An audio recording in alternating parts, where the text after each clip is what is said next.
नमस्कार। दिन भर की बड़ी खबरों में आपका स्वागत है। मैं हूं आपके साथ मानसी। आज इस बुलेटिन में बात होगी हरियाणा बीजेपी में हुई बड़ी उथल-पुथल की, कांग्रेस उम्मीदवारों की दूसरी सूची की। बात करेंगे सीएए पर फंसी मोदी सरकार की, चुनाव बॉन्ड पर एसबीआई के जवाब की, जानेंगे चुनाव आयुक्त की नियुक्ति पर कैसे फंसी मोदी सरकार, और बुलेटिन के आखिरी में देखेंगे जाने माने कार्टूनिस्ट इरफान की किस खबर पर पड़ी तिरछी नजर। इसके अलावा और भी कई बड़ी खबरों से आपको करवाएंगे रूबरू, लेकिन तमाम बड़ी खबरों से पहले एक नजर सुर्खियों पर। तमिलनाडु के मुख्यमंत्री एमके स्टालिन ने पीएम मोदी पर लगाए आरोप, कहा आगामी लोकसभा चुनावों के कारण खोखले वादे करते हैं पीएम मोदी। जम्मू कश्मीर में विधानसभा और लोकसभा चुनाव एक साथ कराने की मांग, नेशनल कॉन्फ्रेंस बोली दोनों इलेक्शन अलग अलग हुए तो बिगड़ जाएगी हमारी अर्थव्यवस्था।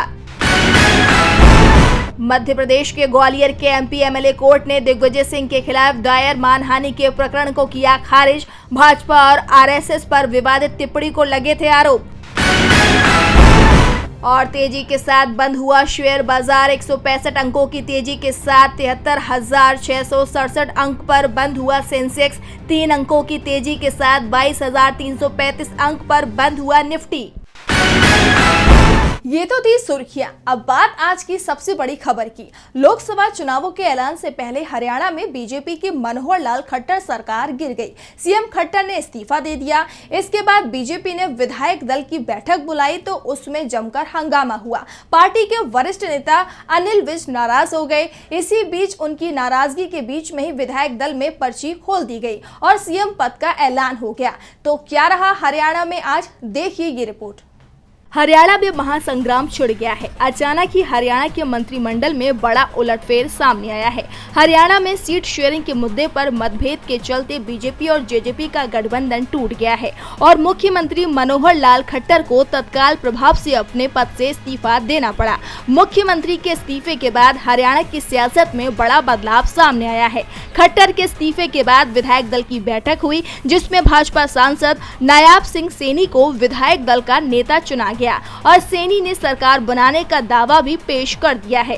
बीजेपी ने जेजेपी के बिना बहुमत समर्थन का दावा किया। बीजेपी ने विधायकों के समर्थन का पत्र राज्यपाल को सौंपा, जिसके बाद नायाब सिंह सैनी को राज्यपाल ने हरियाणा के 11वें मुख्यमंत्री के तौर पर शपथ दिलाई। उनके साथ ही कंवरपाल, मूलचंद शर्मा, रणजीत सिंह चौटाला, जयप्रकाश दलाल और डॉक्टर बनवारी लाल ने भी कैबिनेट मंत्री के रूप में शपथ ली है। ये पांचों खट्टर कैबिनेट में भी मौजूद थे, जबकि हरियाणा के पूर्व गृह एवं स्वास्थ्य मंत्री अनिल विज शपथ ग्रहण समारोह में शामिल नहीं हुए। वे नायाब सैनी को विधायक दल का नेता चुने जाने पर नाराज होकर मीटिंग छोड़कर चले गए। विज के साथ आधा दर्जन विधायकों का भी समर्थन माना जाता है। ऐसे में सवाल उठ रहे हैं कि क्या नायाब सैनी की सरकार बचा हुआ कार्यकाल पूरा कर पाएगी। नायाब सैनी सीएम बन गए, लेकिन पार्टी में बगावत हो गई। बीजेपी को अपनों ने परेशान कर दिया है, तो दूसरी तरफ कांग्रेस चुनाव की तैयारियों को लेकर आज अपने उम्मीदवारों की दूसरी सूची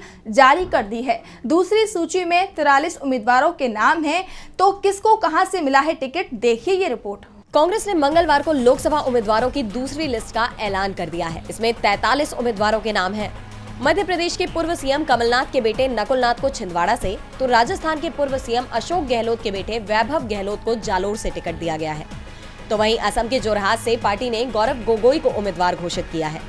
कांग्रेस ने दूसरी सूची में असम, मध्य प्रदेश, राजस्थान और उत्तराखंड के नामों की घोषणा की है। आज जारी की गई दूसरी लिस्ट में 43 उम्मीदवारों में से 10 उम्मीदवार राजस्थान से हैं। चूरू की टिकट भाजपा के पूर्व सांसद राहुल कसवा को दी गई है। इसी कड़ी में बीकानेर से गोविंद राम मेघवाल, झुंझुनू से ब्रजेंद्र ओला, जोधपुर से कारण सिंह उचियारडा, जालोर सिरोही से वैभव गहलोत, अलवर से ललित यादव, टोंक सवाई माधोपुर से हरीश चंद्र मीणा, भरतपुर से संजना जाटव, चित्तौड़गढ़ से उदयलाल आंजना और उदयपुर से ताराचंद मीणा के नामों का ऐलान किया गया। मध्य प्रदेश की सीधी सीट से कमलेश्वर पटेल, गणेश गोदियाल को पौड़ी गढ़वाल से और अहमदाबाद पूर्व से गौरव गुप्ता को उम्मीदवार बनाया गया है। इस सूची में पार्टी ने 10 सामान्य श्रेणी, 13 ओबीसी तथा 10 एससी, 9 एसटी, 1 मुस्लिम उम्मीदवार उतारे हैं। लिस्ट में शामिल 76.7% उम्मीदवारों की उम्र 60 साल से कम है। इससे पहले पार्टी की पहली लिस्ट में 39 नामों का ऐलान किया गया था। इस तरह कांग्रेस अब तक 82 नामों का ऐलान कर चुकी है। कांग्रेस ने अब तक 82 उम्मीदवारों के नामों का ऐलान कर दिया है और जल्द ही बची सीटों पर भी उम्मीदवार घोषित हो जाएंगे। कांग्रेस बहुत सोच समझकर उम्मीदवारों का चयन कर रही है, तो दूसरी तरफ बीजेपी को इस समय हर चीज में जल्दबाजी दिखाई दे रही है। पहली लिस्ट जारी की तो जल्दबाजी में उम्मीदवारों से ही नहीं पूछ पाई कि वो चुनाव लड़ने को तैयार भी है या नहीं, इसीलिए टिकट वापस हो रहे हैं। और अब जल्दबाजी में CAA को लेकर अधिसूचना जारी कर दी गई, जिसे लेकर अब पूरे देश में इसका जमकर विरोध हो रहा है। नागरिकता संशोधन अधिनियम को लेकर केंद्र ने अधिसूचना जारी कर दी है, लेकिन केंद्र के इस फैसले को सुप्रीम कोर्ट में चुनौती भी दे दी गई है। सुप्रीम कोर्ट में दायर याचिका में इंडियन यूनियन मुस्लिम लीग और democratic youth federation of India की तरफ से कहा गया है कि यह कानून मुस्लिमों से भेदभाव करता है। यह मामला सुप्रीम कोर्ट में पेंडिंग है।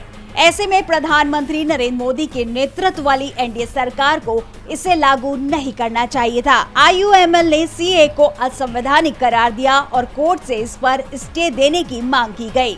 दरअसल विवादों में रहे CAA कानून में पाकिस्तान, बांग्लादेश और अफगानिस्तान से 31 दिसंबर 2014 से पहले भारत आने वाले गैर मुस्लिम प्रवासियों को नागरिकता दी जा सकेगी और अब ये काम शुरू भी कर दिया गया है। लोकसभा चुनाव 2024 के पहले इसके ऐलान को लेकर विपक्ष ने सवाल उठाए हैं। दिल्ली की जामिया मिलिया इस्लामिया में विरोध प्रदर्शन शुरू हो गया है, जिसके कारण परिसर में भारी पुलिस बल भी तैनात किया गया। मुस्लिम स्टूडेंट्स फेडरेशन की अगुवाई में छात्रों ने मोदी सरकार और दिल्ली पुलिस के खिलाफ नारेबाजी भी की। कांग्रेस से संबंध भारतीय राष्ट्रीय छात्र संघ ने भी CAA लागू किए जाने का विरोध किया। इस बीच असम में भी इसे लेकर विरोध प्रदर्शन शुरू हो गया है। असम के सोनितपुर जिले में कानून व्यवस्था से जुड़ी संवेदनशील स्थिति को देखते हुए धारा 144 लागू कर दी गई है। असम में ऑल असम स्टूडेंट्स यूनियन और 30 संगठनों ने अलग अलग जिलों में CAA की प्रतियां फूंकी। इससे पहले सोमवार को भी गुवाहाटी, बारपेटा, लखीमपुर, नलबाड़ी, डिब्रूगढ़ और तेजपुर सहित राज्य के कई हिस्सों में प्रदर्शनकारियों ने CAA की प्रतियां फूंकी गयी। 16 पक्षीय संयुक्त विपक्षी मंच पहले ही राज्यव्यापी हड़ताल का ऐलान कर चुका है। इस बीच पश्चिम बंगाल की CM ममता बनर्जी ने बंगाल में CAA लागू नहीं करने देंगी। CAA का मामला सुप्रीम कोर्ट पहुंच चुका है। अब एक बार फिर सभी की निगाहें कोर्ट पर टिकी हुई हैं। वो क्या फैसला करेगा? वैसे कोर्ट के फैसले से अब जनता को इस बात की जानकारी तो मिल जाएगी कि इलेक्टोरल बॉन्ड से किसने किस दल को चंदा दिया। आज SBI के इलेक्टोरल बॉन्ड को लेकर पूरी लिस्ट चुनाव आयोग को सौंपनी थी। सोमवार को CJI DY चंद्रचूड़ की अध्यक्षता वाली 5 जजों की संवैधानिक पीठ ने SBI को जमकर फटकार लगाई थी। साफ कर दिया था कि कोर्ट की अवमानना का मामला हम आप पर नहीं चला रहे हैं, लेकिन आपके पास सिर्फ 1 दिन का समय है। अगर चुनावी बॉन्ड से मिले चंदे की जानकारी 12 मार्च तक नहीं दी तो अवमानना का मामला भी चलाया जा सकता है। सुप्रीम कोर्ट की सख्ती से पहले SBI 2 से 3 सप्ताह का समय मांग रहा था, लेकिन कोर्ट के सख्त तेवर के बाद उसने घुटने टेक दिए। SBI ने लगभग 22,000 इलेक्टोरल बॉन्ड का डेटा शाम 5:30 बजे केंद्रीय चुनाव आयोग को सौंप दिया है। चुनाव आयोग को इस डेटा को 15 मार्च शाम 5:30 बजे तक अपनी वेबसाइट पर अपलोड करना है। यानी अगले कुछ ही घंटों के अंदर देशवासियों को पता चल जाएगा कि इलेक्टोरल बॉन्ड के जरिए किसने किस दल को कितना पैसा दिया है और बदले में उसको अगर कोई फायदा मिला है तो इसकी जानकारी भी सामने आ जाएगी। लेकिन यहाँ सवाल ये भी उठ रहे हैं कि जब SBI के पास डेटा तैयार था और सिर्फ लिफाफा चुनाव आयोग को सौंपना था, तो SBI क्यों इसके लिए तैयार नहीं था? वो किसे बचाने की कोशिश कर रहा था?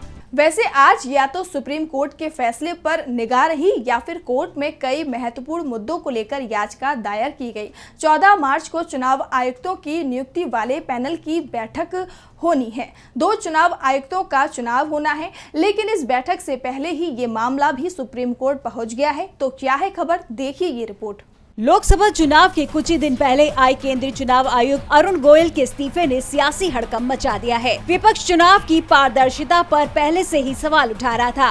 विपक्ष का आरोप था कि मोदी राज में चुनाव आयोग अपनी कार्यप्रणाली में स्वतंत्र नहीं है और इस इस्तीफे ने इन सभी आरोपों पर मुहर लगा दी है। अब चुनाव के पहले केंद्रीय चुनाव आयोग के दोनों रिक्त पदों को भरने के लिए सरकार ने 15 मार्च की बैठक बुलाई है, जिसे लेकर विवाद शुरू हो गया है। विपक्ष समेत सुप्रीम कोर्ट के वकील भी इस नियुक्ति का विरोध कर रहे हैं। दरअसल वो विरोध इस नियुक्ति का नहीं बल्कि नियुक्ति की प्रक्रिया का कर रहे हैं। नए कानून के मुताबिक अब चुनाव आयोग की नियुक्ति के लिए 3 मेंबर की कमेटी फैसला लेगी, जिसमें पीएम मोदी, विपक्ष के नेता अधीर रंजन चौधरी और एक और केंद्रीय मंत्री सम्मिलित होंगे। मतलब अगला चुनाव आयुक्त सरकार की पसंद से नियुक्त किया जाएगा। जबकि सुप्रीम कोर्ट ने जो कमेटी बनाई थी उसमें पीएम मोदी, सीजीआई और विपक्ष के नेता शामिल थे। चयन समिति से सीजीआई को हटाने के नए चुनाव आयुक्तों के कानून के खिलाफ एसोसिएशन फॉर डेमोक्रेटिक रिफॉर्म्स की तरफ से वकील प्रशांत भूषण ने सुप्रीम कोर्ट में याचिका दाखिल की है। आपको बता दें कि इस कानून को चुनौती देने वाली एक याचिका पहले से ही सुप्रीम कोर्ट में लंबित है और बीते दिन मध्य प्रदेश की कांग्रेस नेता जया ठाकुर ने भी सरकार को इस नियुक्ति से रोकने के लिए याचिका दाखिल की है। चुनाव आयोग के इस इस्तीफे को लेकर आयुक्तों की नियुक्ति तक के मामले ने आगामी लोकसभा चुनाव में पारदर्शिता को लेकर चुनाव आयोग पर सवाल खड़े कर दिए हैं। ऐसे में क्या होगा, सुप्रीम कोर्ट का फैसला ये आने वाला वक्त बताएगा। अब सवाल ये है कि क्या चुनाव आयुक्त की नियुक्ति वाले पैनल की बैठक हो जाएगी। लेकिन इन सब के बीच भारत जोड़ो न्याय यात्रा जरूर अपने अंतिम पड़ाव की ओर पहुंचती जा रही है। यात्रा अब महाराष्ट्र पहुंच चुकी है। 17 तारीख को मुंबई में इसे समाप्त होना है। तो आज यात्रा के दौरान क्या कहा कांग्रेस सांसद राहुल गांधी ने, देखिए ये रिपोर्ट। कांग्रेस की भारत जोड़ो न्याय यात्रा का आज 59वां दिन है। 64 दिन तक चलने वाली ये यात्रा ने आज अपने अंतिम राज्य में प्रवेश किया है। ब्रेक के बाद कांग्रेस सांसद राहुल गांधी ने महाराष्ट्र के नंदुरबार से आज इस यात्रा का शुभारंभ किया। यात्रा के दौरान आदिवासी न्याय सम्मेलन को संबोधित करते हुए कांग्रेस सांसद ने बीजेपी के अत्याचारों से पीड़ित जनता के लिए आवाज उठाई। आदिवासी और वनवासी शब्द में फर्क आप लोग जानते हैं। आदिवासियों के मुद्दे पर मोदी सरकार को घेरते हुए राहुल ने कहा कि आदिवासी हिंदुस्तान के पहले मालिक हैं। आदिवासी शब्द के साथ जल, जंगल, जमीन का अधिकार जुड़ा है, जबकि वनवासी शब्द में कोई अधिकार नहीं है। इसीलिए हम आपको आदिवासी और बीजेपी आपको वनवासी कहती है। इसके साथ ही कांग्रेस नेता ने कांग्रेस के शासन में आदिवासी न्याय दिलाने की बात कही है। उन्होंने 5 न्याय की बात कही। पहला, सुशासन। वन अधिकार अधिनियम FRA के प्रभावी कार्यान्वयन के लिए एक राष्ट्रीय मिशन स्थापित किया जाएगा। एक स्पेशल बजट रखा जाएगा और विशेष कार्य योजना तैयार की जाएगी। सुधार। कांग्रेस मोदी सरकार द्वारा वन संरक्षण और भूमि अधिग्रहण अधिनियमों में किए गए सभी संशोधनों को वापस लेगी। सुरक्षा। सभी राज्यों और केंद्र शासित प्रदेशों की जिन बस्तियों में अनुसूचित जनजाति की आबादी ज्यादा है, उन बस्तियों को अनुसूचित क्षेत्र घोषित करने के लिए कांग्रेस प्रतिबद्ध है। स्वशासन। कांग्रेस पेसा के अनुसार राज्यों में कानून बनाने के लिए प्रतिबद्ध है ताकि ग्राम सरकार और स्वायत्त जिला सरकार की स्थापना हो सके। और स्वाभिमान। कांग्रेस पार्टी MSP का अधिकार कानून लाएगी, जिसमें लघु वन उपज MFP को भी कवर किया जाएगा। महाराष्ट्र के नंदुरबार को कांग्रेस का गढ़ भी कहा जाता है। कांग्रेस ने कई बार अपने चुनाव अभियान की शुरुआत यहाँ से की है और अब कांग्रेस सांसद राहुल गांधी न्याय यात्रा का परचम बुलंद करते हुए यहाँ पहुँचे हैं। इसलिए यहाँ न्याय यात्रा को काफी अहम माना जा रहा है। कल यानी 13 मार्च को यात्रा धुले पहुँचेगी। यात्रा की जानकारी देते हुए कांग्रेस महासचिव जयराम रमेश ने बताया कि धुले में कांग्रेस सांसद महिला सम्मेलन में शामिल होंगे, जहां वो नारी न्याय को लेकर कांग्रेस पार्टी की गारंटी का ऐलान करेंगे। भारत जोड़ो न्याय यात्रा के चलते बीजेपी दबाव में दिखाई दे रही है, तो दूसरी तरफ उसके अपने सहयोगियों के बीच चल रहे विवादों ने बीजेपी की मुश्किलों को और भी ज्यादा बढ़ा दिया है। खास तौर पर सीट बंटवारे के चलते बिहार एनडीए पूरी तरह से बिखरने की स्थिति में पहुंच गया है। बिहार में सियासत गरमाई हुई है। बीते कुछ वक्त से बिहार में एनडीए गठबंधन में सीट शेयरिंग को लेकर हलचल तेज है। बिहार में हर सहयोगी दल बढ़ चढ़कर हिस्सेदारी की मांग कर रहा है, जिस वजह से बीजेपी के लिए बंटवारा मुश्किल होता जा रहा है। LJP-R प्रमुख चिराग पासवान और RLJP प्रमुख पशुपति पारस को लेकर सीट शेयरिंग पर पेच पहले से ही फंसा हुआ है, जिस पर बीजेपी ने बीच का रास्ता निकाला था, लेकिन पशुपति के बयान ने मामले में सरगर्मी बढ़ा दी है। पशुपति ने सीट शेयरिंग के मुद्दे पर अपना बयान देते हुए कहा कि अब एक होना संभव नहीं। उनके इस बयान के अहम मायने निकाले जा रहे हैं। दरअसल आज बीजेपी ने पशुपति से संपर्क कर चिराग और पशुपति के बीच सुलह करने की कोशिश की। बिहार बीजेपी प्रभारी विनोद तावड़े ने पशुपति से मुलाकात कर आरएलजेपी और एलजेपीआर को एक साथ आने का प्रस्ताव पेश किया। सीट शेयरिंग पर बात की। इस पर पशुपति ने हाजीपुर सीट पर दावा करते हुए एलजेपीआर के साथ आने से साफ इनकार कर दिया है, जिसके बाद बीजेपी के लिए सीट बंटवारा अब टेढ़ी खीर साबित होने लगा है। आपको बता दें कि चिराग एलजेपी के लिए 6 सीटों पर दावेदारी कर रहे हैं, लेकिन बीजेपी चाहती है कि 6 सीटों में से कम 2 सीट चिराग पशुपति को दे। लेकिन हाजीपुर सीट को लेकर चाचा भतीजे के बीच बात नहीं बन पा रही है। चिराग ने तो ये तक साफ कह दिया है कि उनका गठबंधन किसी दल से नहीं है, जिसके बाद बीजेपी के लिए चिराग को गठबंधन में रखना भी कठिन साबित होता नजर आ रहा है। और बुलेटिन के आखिरी में देखते हैं जाने माने कार्टूनिस्ट इरफान की किस खबर पर पड़ी है तिरछी नजर।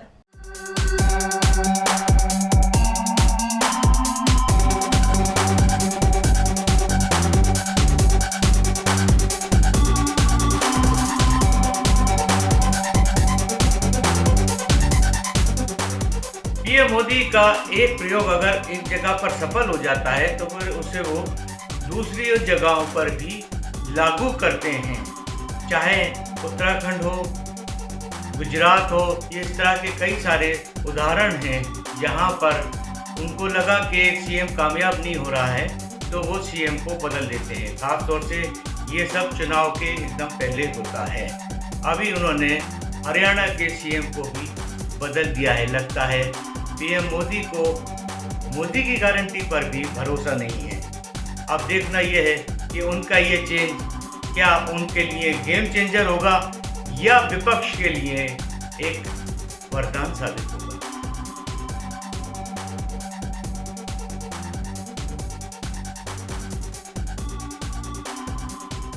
बहुत बहुत शुक्रिया इरफान जी। तो आज इस बुलेटिन में इतना ही। आप देखते रहिए डीबी लाइव। नमस्कार।